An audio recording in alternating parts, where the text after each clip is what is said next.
Saudara-saudaraku yang terkasih, selamat berjumpa di Renungan Harian di channel Katolik kita.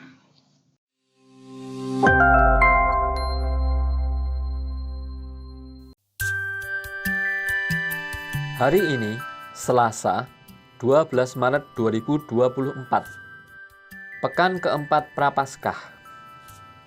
Bacaan dari Nubuat Yehezkiel, bab 47, ayat 1 sampai dengan 9, dilanjutkan ayat 12.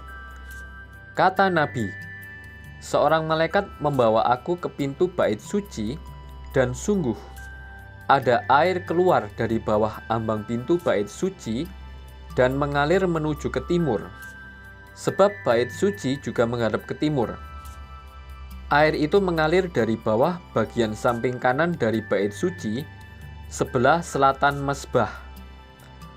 Lalu malaikat itu menuntun aku keluar melalui pintu gerbang utara, dan dibawanya aku berkeliling dari luar menuju gerbang yang menghadap ke timur. Sungguh, air itu membual dari sebelah selatan. Lalu malaikat pergi ke arah timur dan memegang tali pengukur di tangannya. Ia mengukur 1000 hasta dan menyuruh aku masuk ke dalam air itu, dalamnya sampai di pergelangan kaki. Ia mengukur 1000 hasta lagi dan menyuruh aku masuk sekali lagi ke dalam air itu. Sekarang sudah sampai di lutut. Kemudian ia mengukur 1000 hasta lagi dan menyuruh aku ketiga kalinya masuk ke dalam air itu. Sekarang sudah sampai di pinggang. Sekali lagi ia mengukur 1000 hasta, dan sekarang air itu sudah menjadi sungai, di mana aku tidak dapat berjalan lagi, sebab air itu sudah meninggi, sehingga orang dapat berenang. Suatu sungai yang tidak dapat diseberangi lagi. Lalu malaikat itu berkata kepadaku, "Sudahkah engkau lihat, hai anak manusia?" Kemudian ia membawa aku kembali menyusur tepi sungai itu. Dalam perjalanan pulang, sungguh, sepanjang tepi sungai itu ada amat banyak pohon, di sebelah sini dan di sebelah sana. Malaikat itu berkata kepadaku, "Sungai ini mengalir menuju wilayah timur, dan menurun ke Araba Yordan, dan bermuara di Laut Asin.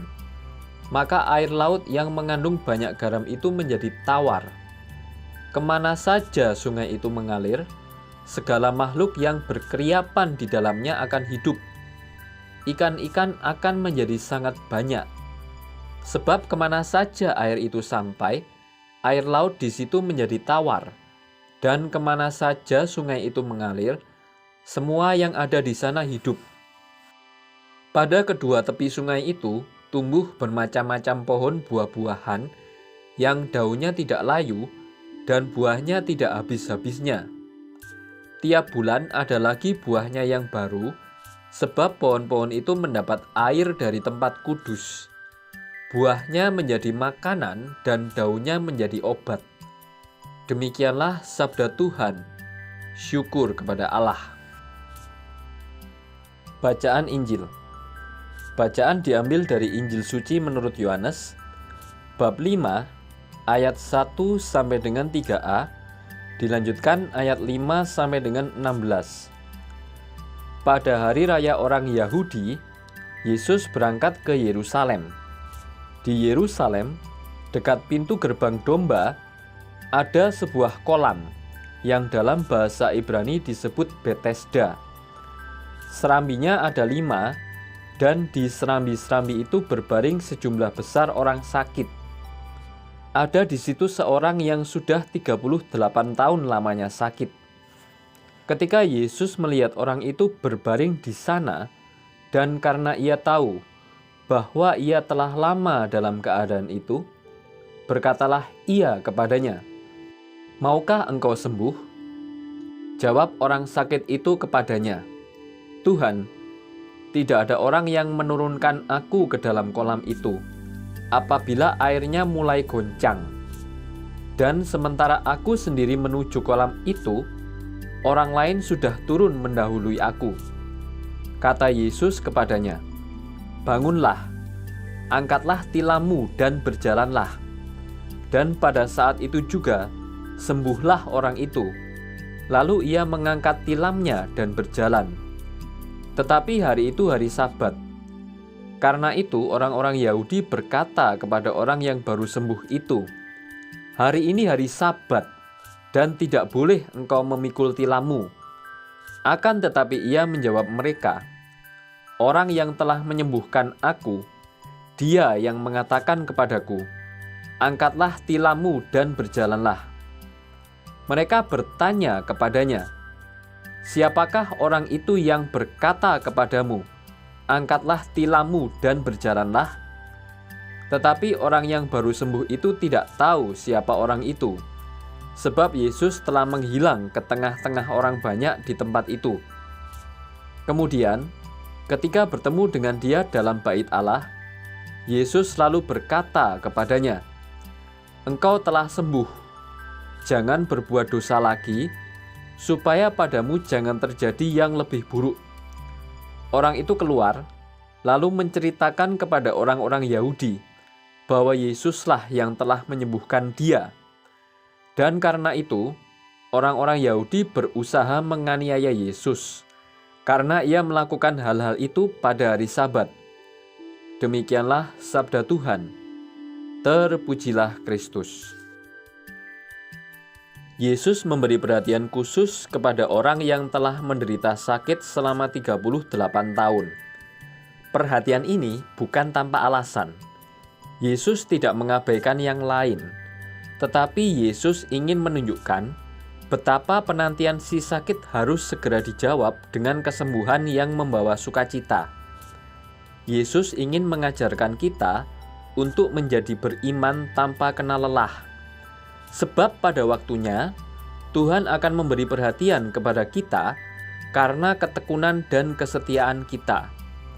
Sudahkah kita setia dalam hidup beriman? Kristus itu nyata.